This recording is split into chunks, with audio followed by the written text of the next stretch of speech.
Chapter 3 has arrived, and with it comes an entirely new map to explore. There are some old returning favorites like Tilted Towers, Shifty Shafts, and Greasy Groves. There's also a ton of new POIs like Sleepy Sounds, Condo Canyon, and the Daily Bugle.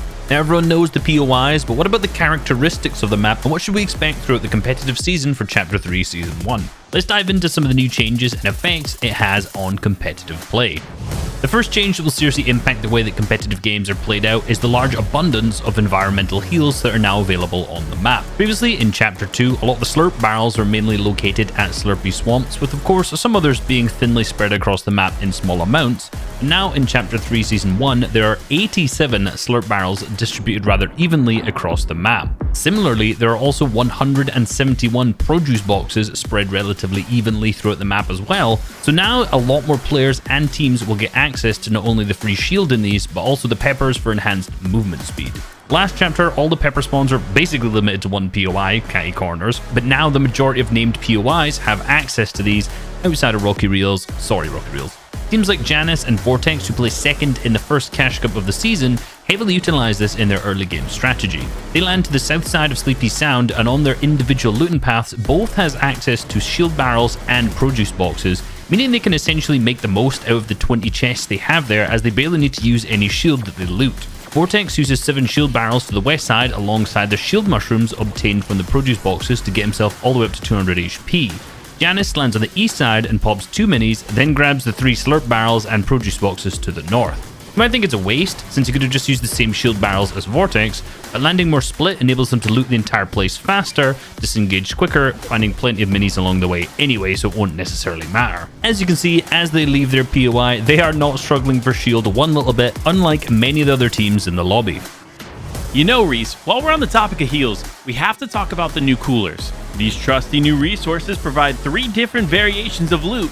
You can get 4 chug splashes, 2 guzzle juices, or 2 chug splashes and 1 guzzle juice. We've already seen this become a huge staple in competitive play. For example, Booga and Skittles drop in Chonker Speedway that has 17 cooler spawns, and when they leave this drop spot, they often have 18 chug splashes split across both of their inventories. This totals to 720 HP that can be healed if utilized effectively.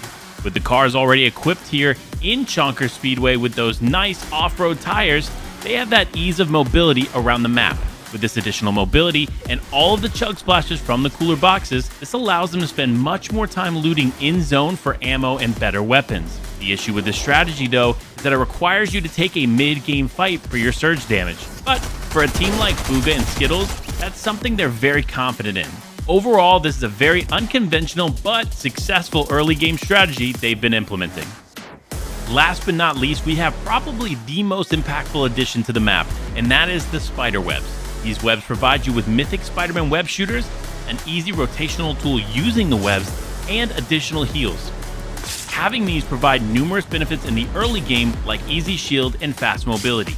Now, these webs can be really useful in the early game for faster looting, but can be a double-edged sword in the end game.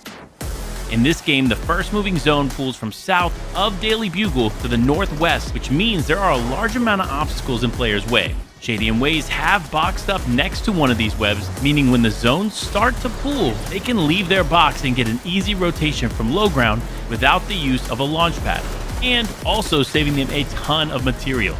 However, if you're not watching each turn in a messy endgame, you could easily bounce off of one of these and be sent into the zone, or even worse, into Tayson's line of sight. With these incredible additions to the map, plus some old favorites returning, we can't wait to see you all in action when FNCS returns in February. Until next time, we'll see you on the battle bus. Beep beep!